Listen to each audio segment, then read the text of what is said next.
vérité au cœur de l'information.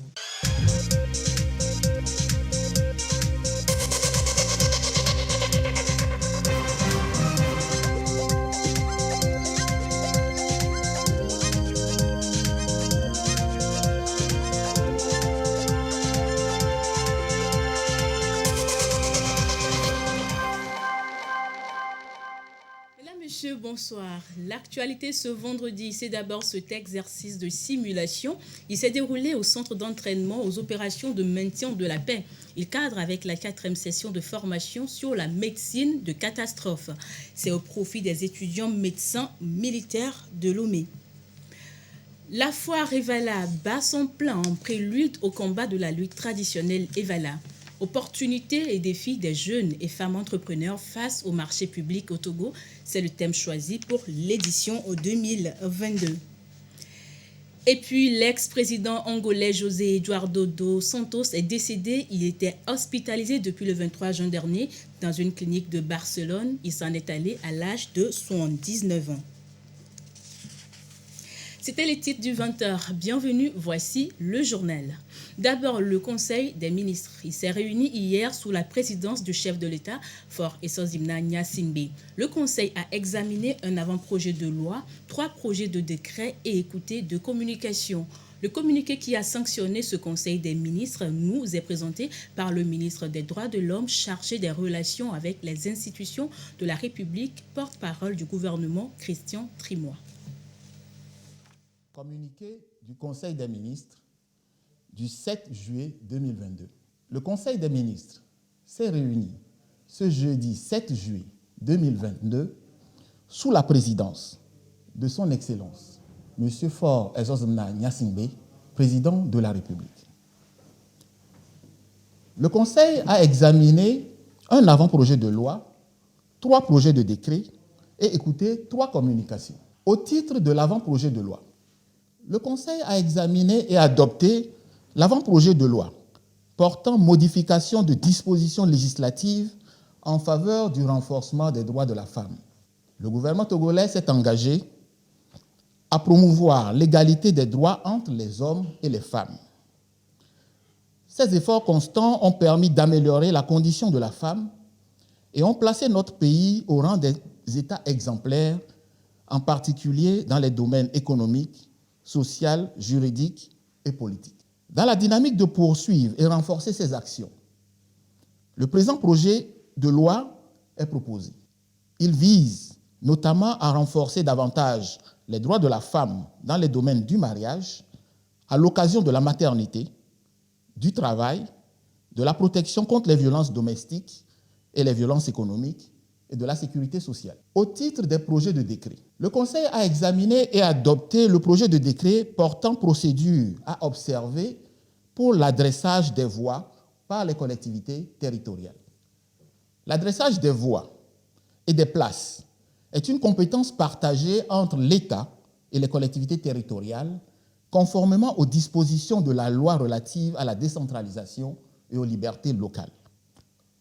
Le projet de décret a été élaboré en vue de définir la procédure à suivre pour l'exécution de cette compétence partagée, tout en définissant les voies et places susceptibles de faire l'objet d'adressage et en précisant les modalités techniques d'un adressage harmonieux. Le Conseil des ministres a ensuite examiné et adopté le projet de décret fixant les modalités de destitution d'un maire ou d'un président de conseil régional. La loi relative à la décentralisation et aux libertés locales prévoit qu'en cas de dissension grave entre le maire et le conseil municipal ou entre le président du conseil régional et le conseil régional, mettant en péril le fonctionnement et la gestion de la commune ou de la région, le maire ou le président du conseil régional peut être destitué. Le présent décret vise à préciser les modalités de mise en œuvre du processus de destitution d'un maire, d'un président de conseil régional. Il tire les leçons de l'expérience récente de l'application de la loi relative à la décentralisation et aux libertés locales. Le Conseil des ministres a enfin examiné et adopté le projet de décret portant création, attribution et organisation de l'Agence nationale de développement des très petites et moyennes entreprises. Dans le but de centraliser et de piloter de façon cohérente et structurée toutes les initiatives de soutien aux TPME, il est créé par le présent décret l'Agence de développement des très petites et moyennes entreprises.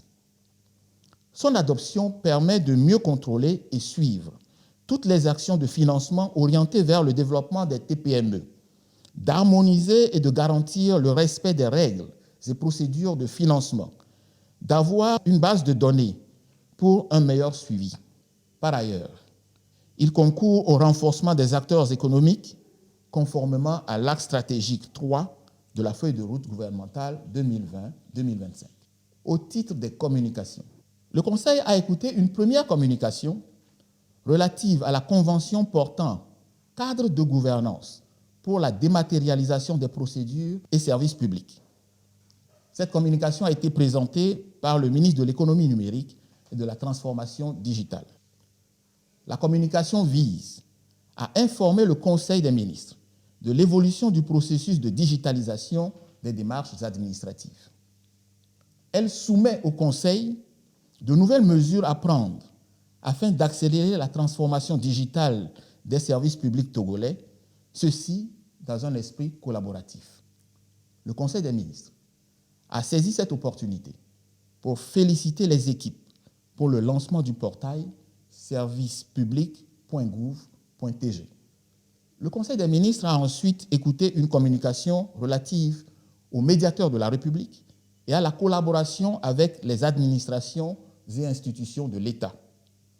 Cette communication a été présentée par le ministre des Droits de l'Homme, de la formation à la citoyenneté et des relations avec les institutions de la République. Pour rappel, le médiateur de la République est chargé de 2 missions essentielles, à savoir régler les conflits non juridictionnels entre les citoyens et l'administration et recevoir la déclaration des biens et avoirs des hautes personnalités, des hauts fonctionnaires et autres agents de l'État. La présente communication vise à renforcer la collaboration entre les administrations publiques et les services du médiateur afin de créer les conditions d'un traitement plus efficace des réclamations des administrés. Fait à Lomé, le 7 juillet 2022, le Conseil des ministres. Et à la fin du Conseil des ministres, le porte-parole du gouvernement a répondu aux préoccupations des journalistes sur les différents points débattus au cours des travaux. Il est revenu notamment sur les différentes améliorations apportées aux dispositions législatives en faveur des droits de la femme au Togo. Voici un extrait de la conférence de presse. Il fait des progrès sans cesse sur le renforcement des droits de la femme. Aujourd'hui, le texte progresse encore, d'abord en renforçant la protection des femmes d'un point de vue pénal. Les violences domestiques n'étaient pas prises en charge de façon formelle par le Code pénal de 2015. Aujourd'hui, il est inscrit dans ce projet de loi une violence liée à ce qu'on appelle les violences domestiques, qui sont des violences entre conjoints, entre personnes concubins, entre personnes qui habitent sous le même toit, entre frères et sœurs, ou entre mari et femme, etc. Et le Code rajoute sur la protection de la femme en état de grossesse ou la femme pendant son congé de maternité quelques garanties d'ordre professionnel qui permettent par exemple qu'une femme qui est en état de grossesse ne puisse pas être, si vous voulez, faire l'objet d'un licenciement pendant la période de grossesse. Vous voyez bien que l'état psychologique de la femme pendant la période de grossesse n'est pas tout à fait compatible avec une décision de licenciement dans son travail. Ou la femme qui est par exemple dans son congé de maternité ou qui est en période d'allaitement par exemple, le Code du travail a prévu un certain nombre de garanties aux femmes, le Code pénal vient renforcer ces garanties-là. Et d'un point de vue lié par exemple au Code de la sécurité sociale, également, un certain nombre de dispositions renforcent les droits professionnels de la femme. Et donc cela vient parfaire, si vous voulez, l'architecture des dispositions que nous avons dans notre pays en faveur de la femme et rétablir l'équilibre entre hommes et femmes, de sorte que chacun d'entre nous puisse participer au développement du pays en ayant un bien-être psychologique, physique et d'un point de vue juridique. Et vous suivrez à la fin de ce journal l'intégralité de cette conférence de presse. Je vous fais à présent lecture de ce message du chef de l'État Faure Essanzimna Gnassingbé au président Macky Sall du Sénégal, président en exercice de l'Union africaine à l'occasion de la célébration de l'Aïd el-Kébir. Monsieur le Président, c'est pour moi un insigne honneur d'adresser à votre Excellence mes très vives et chaleureuses félicitations à l'occasion de l'Aïd el-Kébir qui rappelle le sacrifice offert par Abraham à Allah. En cette circonstance privilégiée de communion et de partage dans la vie de tout fidèle musulman, il me plaît de former pour vous-même et tous les membres de votre famille mes ardents vœux de santé et de bonheur. Que la grâce d'Allah soit sur vous afin que les actions entreprises sous votre impulsion permettent à votre pays de consolider les importants progrès réalisés ces dernières années. En implorant la paix et la prospérité sur votre beau pays et son peuple, je vous prie d'agréer, Monsieur le Président, les assurances de ma très haute considération. Signé Faure Essozimna Gnassingbé, président de la République togolaise.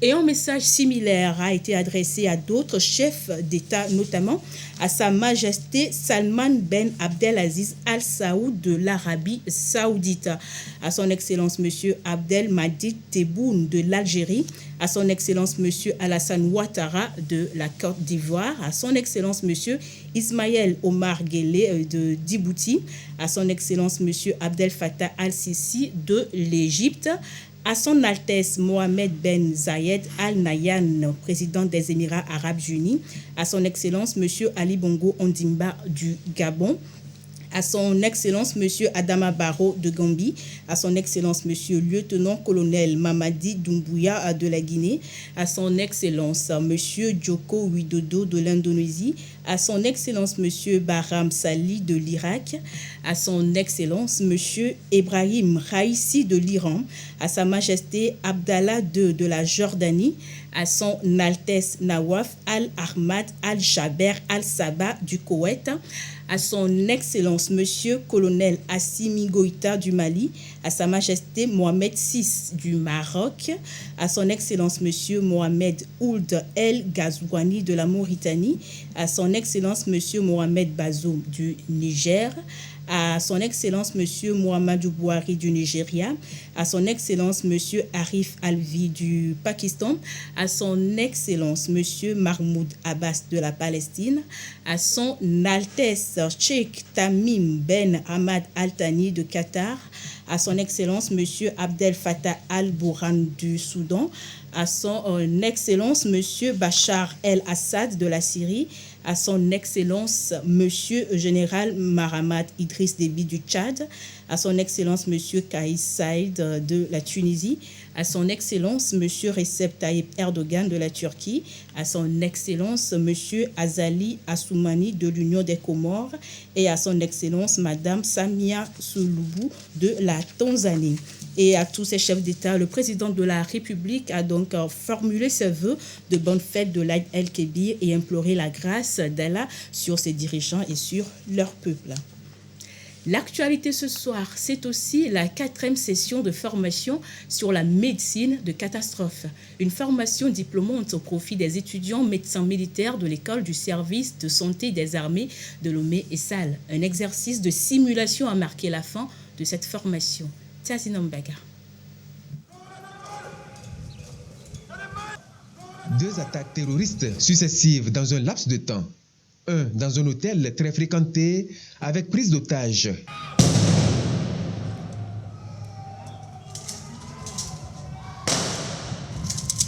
Et l'autre dans un magasin bondé de monde avec fusillade. Voilà pour le décor de cet exercice. Une simulation grandeur nature qui sert de pratique en zone hostile à la 8e compagnie de l'école du service de santé des armées de Lomé et Sal. Enjeu, gérer un afflux massif de victimes dans l'optique de sauver le plus de patients possible, sinon tous. C'est la médecine de catastrophe. Faire partager à nos stagiaires et élèves la culture de médecine de catastrophe qui est une manière de sauver le plus de nombre de gens possible avec une économie de moyens. Et il faudra leur apporter le meilleur possible. Et donc s'y préparer, car comme dit l'adage, ne pas se préparer, c'est déjà gémir. La catastrophe n'avertit pas. La prévention reste donc le moyen le plus efficace pour y faire face.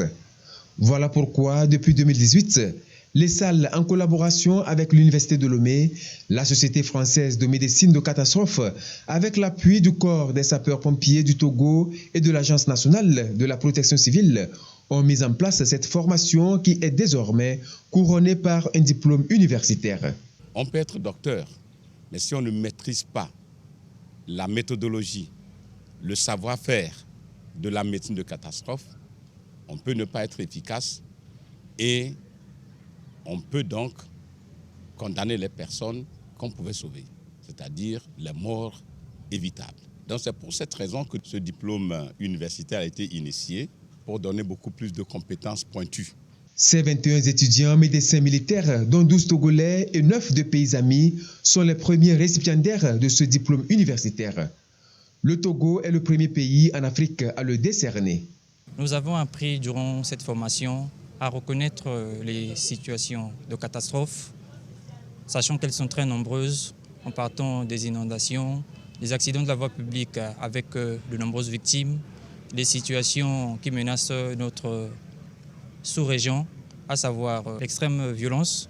Nous avons appris à superposer la médecine individuelle que nous avons apprise à la faculté à une médecine collective, dans le but de pouvoir sauver le plus grand nombre de victimes lorsqu'il y a des catastrophes dans nos pays. Surtout que nous avons eu à faire parallèlement une formation pour le sauvetage au combat et pour la médecine d'urgence. Le directeur central du service de santé des armées a salué cette session de formation qui est à sa 4e édition. Elle va permettre au Togo de disposer d'un pool de compétences en médecine de catastrophe selon les prévisions de l'Agence nationale de la protection civile qui estime qu'il faut au moins un médecin capable de gérer les catastrophes sanitaires dans chaque CHP, 5 dans les CHR et 10 dans les CHU. Le service de santé des armées étant souvent sollicité en cas de catastrophe, une formation au risque collectif est donc nécessaire pour tous les jeunes médecins militaires.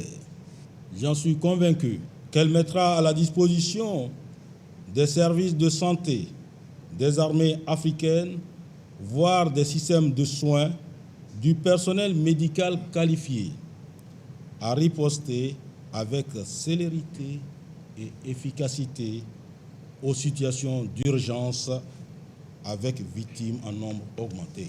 Cette session de formation en médecine de catastrophe a duré 2 semaines durant lesquelles les étudiants ont appris à reconnaître une situation de catastrophe, à pouvoir s'intégrer dans la chaîne médicale de secours, à avoir un comportement adapté en situation de crise et à connaître les risques majeurs émergents ainsi que les conduites adaptées.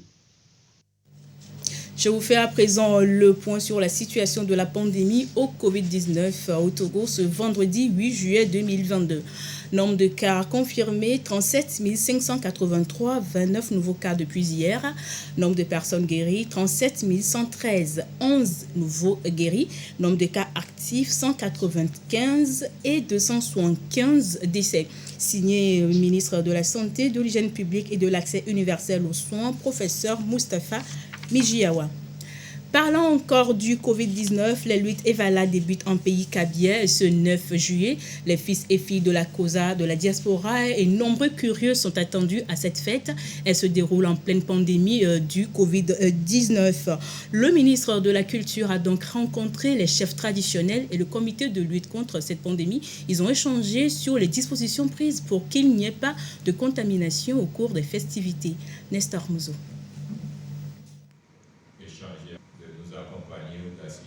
Échange entre le ministre de la Culture et du Tourisme avec les chefs de canton, les encadreurs des lutteurs et le comité de gestion de la Covid-19 dans la COSA.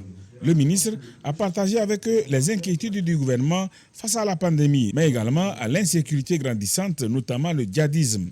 Pour ce qui est du défi sécuritaire, nous voudrions juste rappeler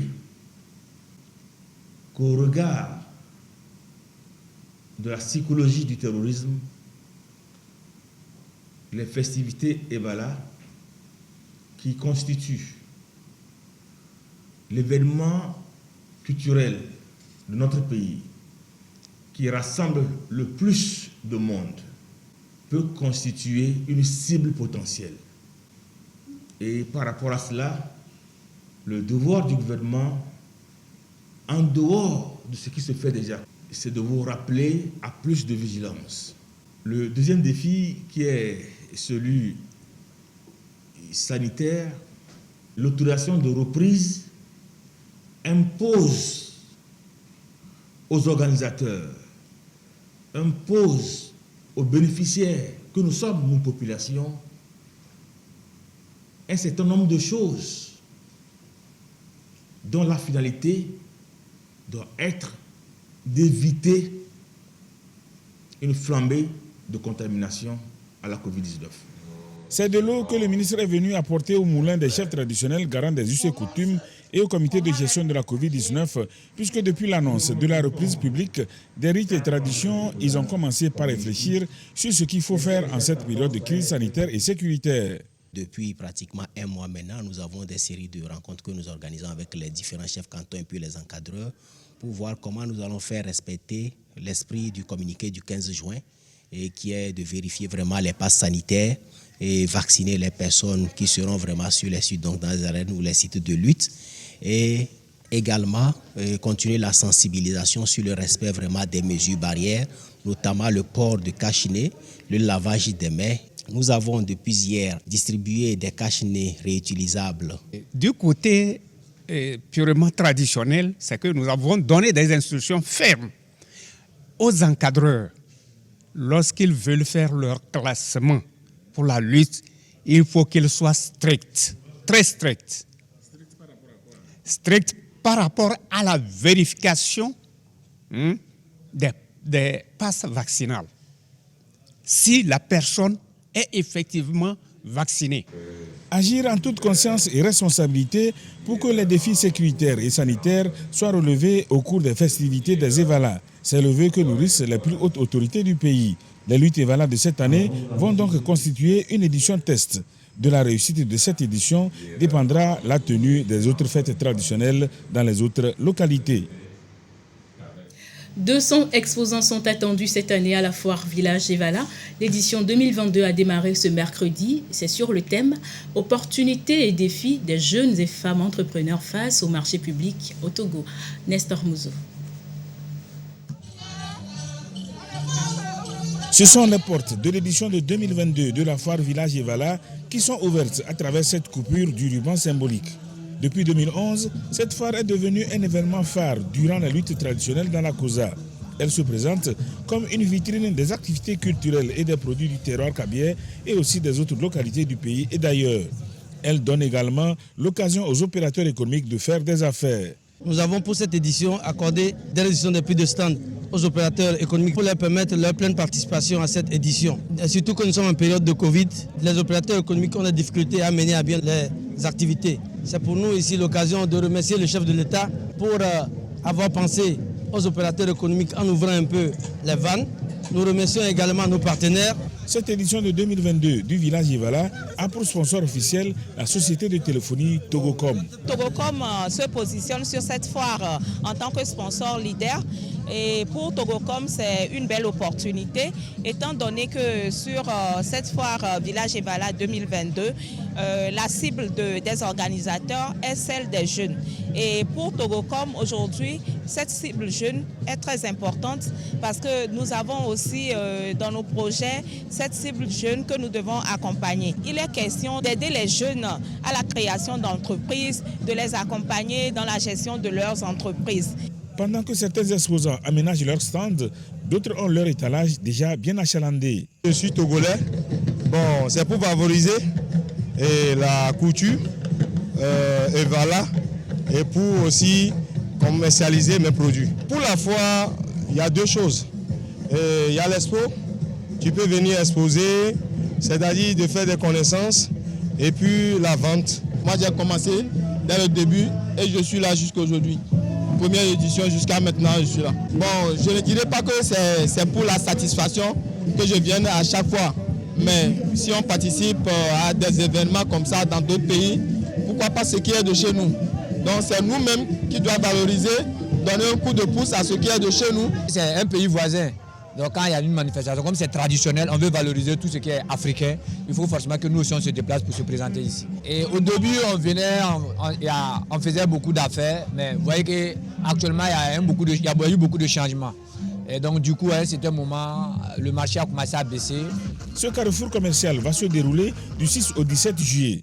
En dehors de l'exposition vente, la foire Village Evala sera marquée par des panels sur les opportunités qu'offre le marché public du Togo, la création d'entreprises et la fiscalité. Il est prévu aussi des concerts musicaux et des défilés de mode.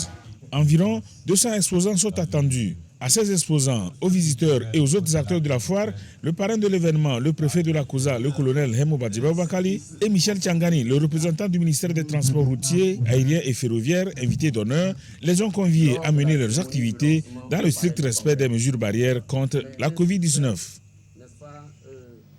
Journée Evala à l'université de Kara, c'est un prélude aux luttes traditionnelles. Les étudiants en savent à présent un peu plus sur cette fête traditionnelle. Nestor Mouzo. Une rencontre consacrée par l'université de Kara aux échanges sur l'un des plus grands événements culturels annuels en pays kabyais, les Evala. Les luttes traditionnelles Evala marquent les retrouvailles des fils kabyais. Elles drainent aussi des visiteurs venus des autres localités du pays et d'ailleurs. Les Evala constituent un patrimoine historique, culturel et touristique qui a des effets sur l'économie et le développement local aujourd'hui.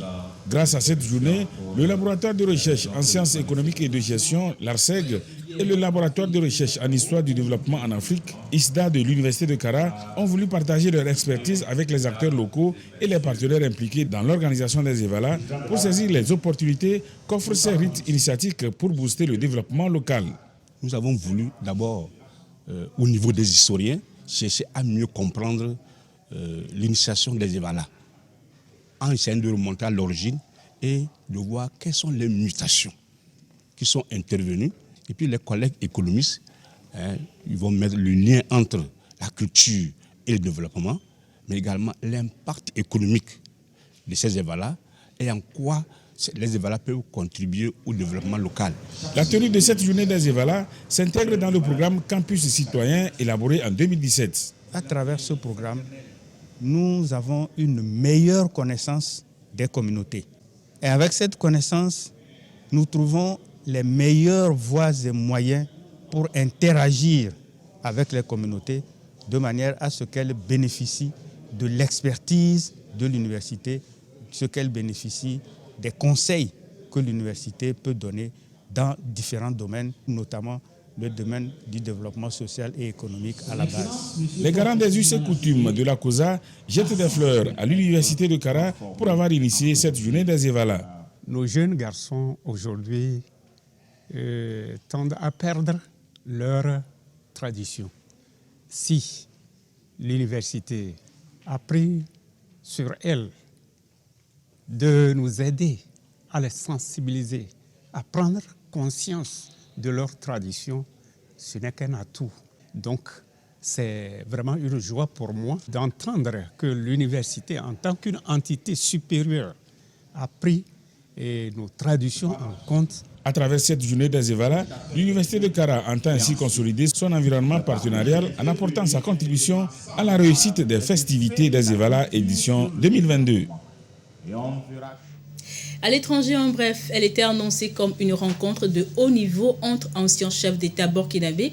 C'est en faveur de la réconciliation nationale souhaitée par le lieutenant-colonel Damiba. Parmi les anciens présidents invités, Roch Marc Christian Kaboré et Blaise Compaoré. La rencontre tourne pour l'instant au fiasco. Des dizaines de manifestants se sont même rassemblés devant le domicile de Roch Marc Christian Kaboré pour l'empêcher de participer à cette réunion. En Angola, l'ex-président José Eduardo dos Santos est décédé ce vendredi à l'âge de 79 ans. Un deuil national de 5 jours a été décrété à partir de samedi pour honorer sa mémoire. L'ancien Premier ministre japonais est aussi décédé ce vendredi. C'est suite à une attaque par arme à feu alors qu'il dirigeait un meeting. Les dirigeants du monde entier ont rendu hommage à Shinzo Abe. Et le chef de l'État, Faure Eswazimana Gnassingbé, a dans un tweet présenté ses condoléances au gouvernement et au peuple japonais. Je cite, « La nouvelle du décès de l'ancien Premier ministre japonais Shinzo Abe suscite une grande tristesse et un véritable choc. J'adresse les condoléances du peuple et du gouvernement du Togo ainsi que ma profonde compassion à sa famille, au gouvernement et au peuple ami du Japon. » Fin de citation. Cette information brève, toujours à l'étranger, 21 ans de prison pour le meurtrier de George Floyd. Le policier de Minneapolis, Derek Chauvin, a été condamné en appel. En mai 2020, il avait asphyxié l'Afro-Américain George Floyd lors de son arrestation. Ceci dit, retour en page nationale, vous l'avez suivi en début d'édition. Après le Conseil des ministres de ce jour, le ministre porte-parole du gouvernement, Christian Trimoy, a répondu aux préoccupations des journalistes. C'est sur les différents points débattus au cours des travaux. Voici à présent l'intégralité de cette conférence de presse.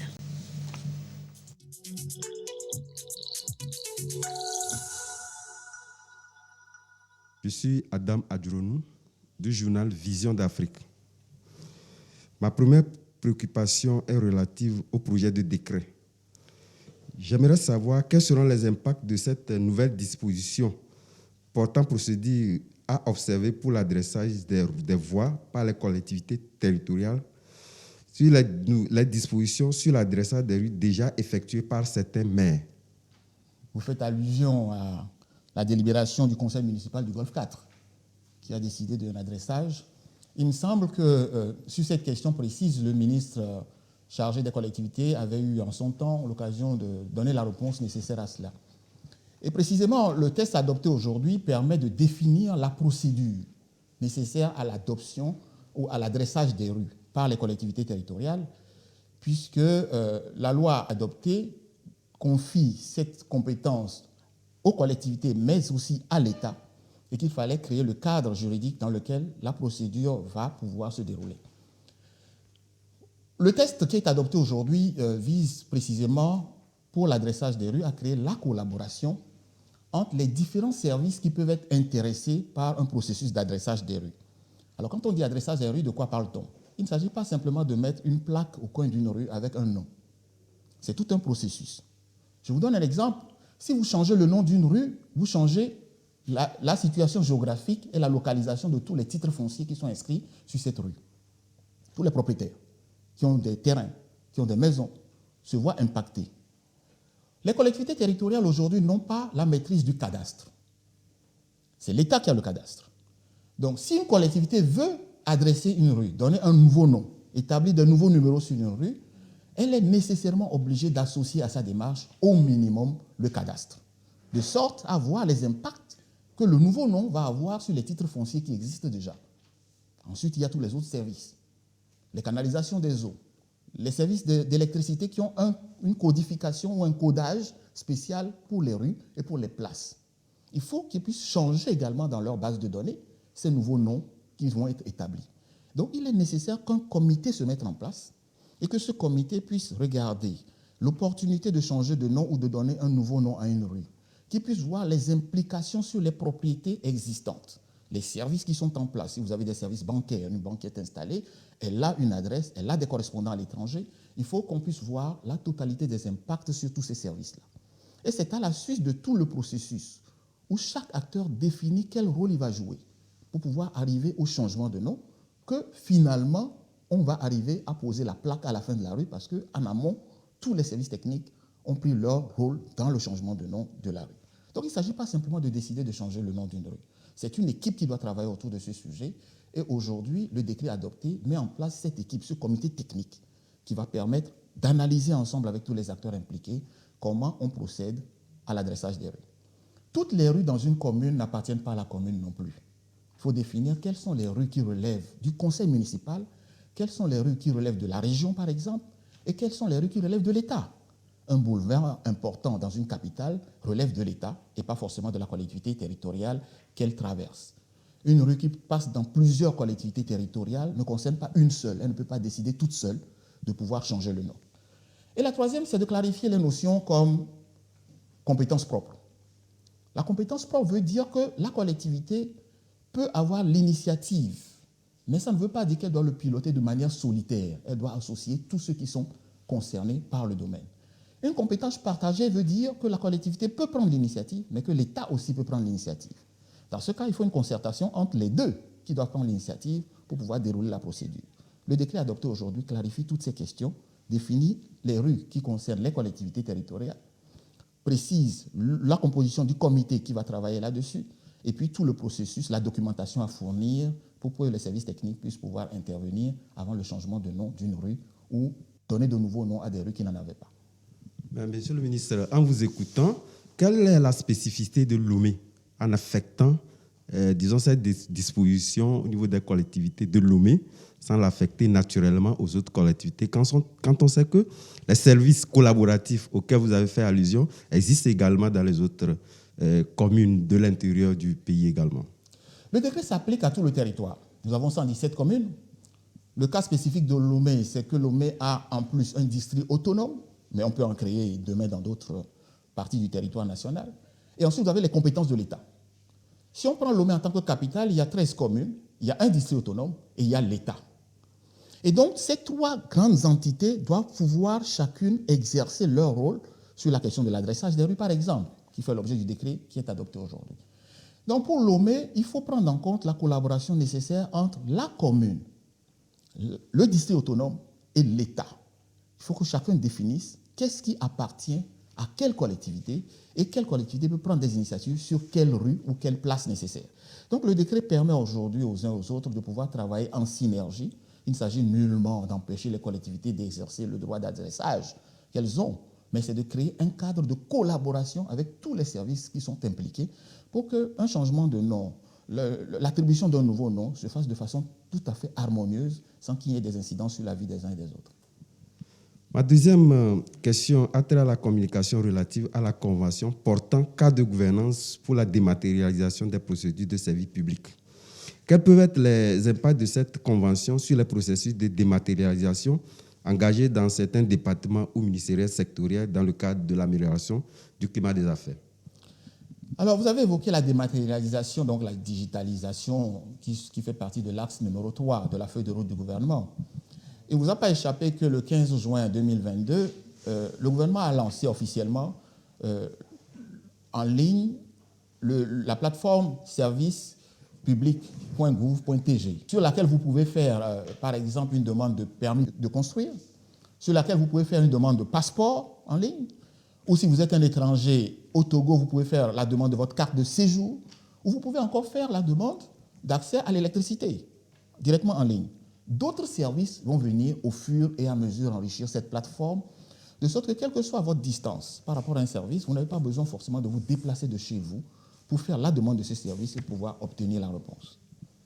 Et donc, la communication qui a été faite aujourd'hui, à partir de l'expérience de ces premiers ministères, ces premiers services administratifs qui ont travaillé avec le ministère de l'économie numérique pour la mise en place de cette plateforme, on a établi un cadre conventionnel, donc une convention, un document qui établit les règles par lesquelles les administrations peuvent collaborer avec l'agence d'État qui est l'agence Togo Digital, qui est l'agence qui pilote toute la digitalisation dans notre pays, et établir une collaboration avec cette agence pour définir les besoins, voir le processus par lequel ces besoins vont être pris en charge sur la plateforme et permettre à nos concitoyens de pouvoir accéder, quel que soit leur lieu de résidence, aux services publics offerts par les uns et les autres. Donc il s'agit d'un document qui définit les règles de collaboration entre l'agence Togo Digital, les ministères, les partenaires techniques, les autres services qui auront besoin éventuellement de pouvoir digitaliser leurs prestations pour pouvoir définir les règles qui vont conduire leurs relations ensemble. Je suis Ella Matissogwe du journal La Nouvelle Tribune. Est-ce que vous pouvez nous dire dans quel cas et qui précisément peut engager une procédure de destitution d'un maire ou d'un président de conseil régional? Le décret concernant les procédures de destitution des maires vient en application de la loi sur la décentralisation et les libertés locales. Il ne vous a pas échappé non plus que depuis notre expérience de décentralisation depuis 2019, dans un certain nombre de communes, le besoin de destitution de maires s'est exprimé, à tort ou à raison. La loi prévoit des cas spécifiques dans lesquels un maire peut être destitué. Alors, la liste est un peu longue. Je vous invite à la consulter, mais je vous donne quelques exemples. Le cas, par exemple, d'un détournement de deniers publics par le maire. Le fait que le maire puisse aller faire, par exemple, des emprunts sur le budget de la commune à titre personnel pour satisfaire ses besoins personnels, ce qui n'est pas normal. On n'utilise pas l'argent public pour soi-même. Le fait que le maire contourne les lois qui existent ou ne les respecte pas de façon répétitive. Le fait que le maire essaie de corrompre des gens ou qui ne respecte pas les règles de la comptabilité publique ou qui ne convoque pas les conseils municipaux, qui ne respecte pas les décisions et délibérations de son conseil municipal, etc. etc. Tous ces cas qui se présentent peuvent amener des conseillers municipaux à vouloir changer le maire. La destitution veut dire on veut changer de maire. Mais il faut que ce soit la majorité absolue du conseil municipal, c'est-à-dire la moitié des conseillers municipaux plus un, qui puisse écrire au maire, mettre à l'ordre du jour la raison pour laquelle il souhaite sa destitution et lui demander de convoquer un conseil municipal. Et à l'occasion de cette réunion du conseil municipal, la discussion va se mener sur l'opportunité ou non de destituer le maire, les reproches qui sont faits au maire, est-ce que c'est avéré, est-ce que ce n'est pas avéré. Le maire pourra éventuellement se défendre aussi. Et une fois que la décision est prise, le préfet doit en être saisi. Puis le préfet va convoquer une tentative de conciliation en fonction de l'infraction qui est commise ou en tout cas des reproches qui sont faits au maire. Bien évidemment, si vous êtes convaincu de détournement et que vous êtes condamné par la justice, il n'y a pas de conciliation à faire. C'est un fait que vous devez partir. Mais si ce sont des dissensions d'ordre personnel avec des conseils municipaux, ce comité de conciliation va tenter une conciliation d'abord. Si le comité aboutit à une conciliation, la décision de destitution est caduque. Si le comité n'arrive pas à une conciliation, alors le maire doit convoquer très rapidement, on dit sans délai, un conseil municipal pour procéder au vote. Et le vote, la destitution du maire est acquise aux 2/3. Voilà ce que dit la loi. Et le décret d'aujourd'hui permet d'apporter des précisions sur la procédure de conciliation, de convocation du conseil municipal, de saisine du préfet, les modalités dans lesquelles le vote va pouvoir se dérouler et éventuellement, si le vote des 2/3 est acquis, comment est-ce qu'il va pouvoir être destitué et la désignation de son successeur. Voilà les éléments qui sont prévus dans ce décret et qui clarifient les conditions dans lesquelles on pourrait éventuellement engager la procédure de destitution d'un maire ou d'un président du conseil régional. Nous allons enlever les élections régionales et cela s'applique également à ce niveau-là. Le Conseil des ministres a également parlé de la modification de certaines dispositions législatives en faveur des droits de la femme. Qu'en est-il exactement? Alors depuis presque 15 ans aujourd'hui, notre pays fait des progrès sans cesse sur le renforcement des droits de la femme. Nous avons engagé un certain nombre de modifications. À titre d'exemple, le Code des personnes de la famille a été modifié en 2012, puis en 2014, renforçant les pouvoirs matrimoniaux de la femme, faisant d'elle une co-directrice du foyer, de la maison, ayant la même autorité, la même responsabilité sur les enfants, et puis aussi participant de la même manière que l'homme, proportionnellement à ses ressources, aux charges de la famille. Le Code pénal également a renforcé la protection de la femme en inscrivant par exemple des infractions liées aux violences faites aux femmes, à différentes agressions dont les femmes peuvent être victimes. Aujourd'hui, le texte progresse encore, d'abord en renforçant la protection des femmes d'un point de vue pénal. Les violences domestiques n'étaient pas prises en charge de façon formelle par le Code pénal de 2015. Aujourd'hui, il est inscrit dans ce projet de loi une violence liée à ce qu'on appelle les violences domestiques, qui sont des violences entre conjoints, entre personnes concubins, entre personnes qui habitent sous le même toit, entre frères et sœurs, ou entre mari et femme, etc. Et le Code rajoute sur la protection de la femme en état de grossesse ou la femme pendant son congé de maternité quelques garanties d'ordre professionnel qui permettent par exemple qu'une femme qui est en état de grossesse ne puisse pas être, si vous voulez, faire l'objet d'un licenciement pendant la période de grossesse. Vous voyez bien que l'état psychologique de la femme pendant la période de grossesse n'est pas tout à fait compatible avec une décision de licenciement dans son travail. Ou la femme qui est par exemple dans son congé de maternité ou qui est en période d'allaitement par exemple, le Code du travail a prévu un certain nombre de garanties aux femmes, le Code pénal vient renforcer ces garanties-là. Et d'un point de vue lié par exemple au Code de la sécurité sociale, également, un certain nombre de dispositions renforcent les droits professionnels de la femme. Et donc cela vient parfaire, si vous voulez, l'architecture des dispositions que nous avons dans notre pays en faveur de la femme et rétablir l'équilibre entre hommes et femmes, de sorte que chacun d'entre nous puisse participer au développement du pays en ayant un bien-être psychologique, physique et d'un point de vue juridique. Je me nomme Jules Lamour du quotidien national Togo Presse.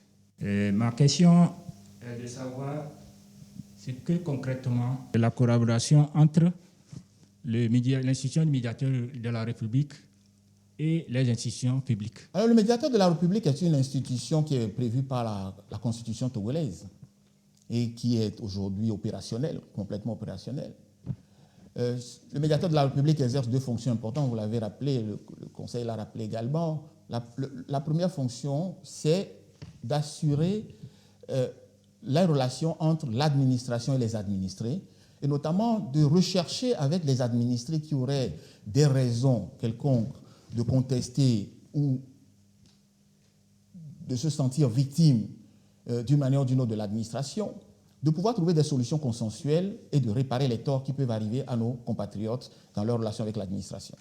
Donc c'est un médiateur, c'est un conciliateur, c'est quelqu'un qui recherche des solutions à l'amiable avec l'administration en faveur des usagers de l'administration, mais également des fonctionnaires, des agents publics de l'administration dans leur rapport avec leur administration. Et de ce point de vue, la communication visait à renforcer la collaboration, le dialogue entre le médiateur de la République d'une part, les administrations publiques d'autre part. Le médiateur fait des recommandations, le médiateur fait des propositions. Il est important que les services publics puissent répondre au médiateur et éventuellement faire leurs contre-propositions, pouvoir dialoguer avec le médiateur pour arriver rapidement à trouver des solutions aux besoins qui sont exprimés par nos compatriotes. Donc le but, c'était surtout aujourd'hui de rappeler la nécessité de faire cette collaboration et ce dialogue permanent avec le médiateur de la République dans la recherche du bien-être de nos compatriotes vis-à-vis de l'administration publique. Oui, ma deuxième préoccupation porte sur la communication relative au projet de création d'agences de promotion des exploitations au Togo. Et justement, à ce propos, quelle appréhension peut-on faire par rapport à cette agence, à la création de cette agence? Alors, le Conseil a examiné aujourd'hui un décret portant sur la création d'une agence nationale chargée d'appuyer le développement des très petites et moyennes entreprises. Et ce projet vise à coordonner, à permettre à une agence de coordonner l'ensemble des appuis que le gouvernement, que l'État apporte au développement des très petites et des moyennes entreprises. Rappelez-vous, il y a quelques mois déjà, notre gouvernement avait adopté une charte des très petites et moyennes entreprises. Récemment, nous avons amélioré le statut de la Chambre de commerce et d'industrie du Togo.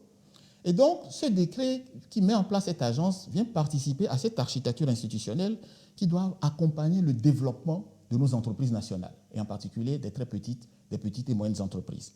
Donc, il s'agit de coordonner l'ensemble des initiatives prises par le gouvernement en faveur des entreprises, de sorte qu'on n'ait pas des initiatives disparates et qu'on puisse avoir une conjonction d'actions qui constitue un vrai levier de développement pour toutes ces entreprises qui en ont vraiment besoin.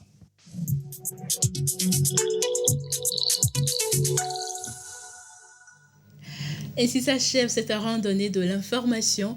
Merci à vous de l'avoir suivi. Merci également à toute l'équipe qui l'a réalisé. À très bientôt sur votre chaîne, la télévision togolaise. Au revoir.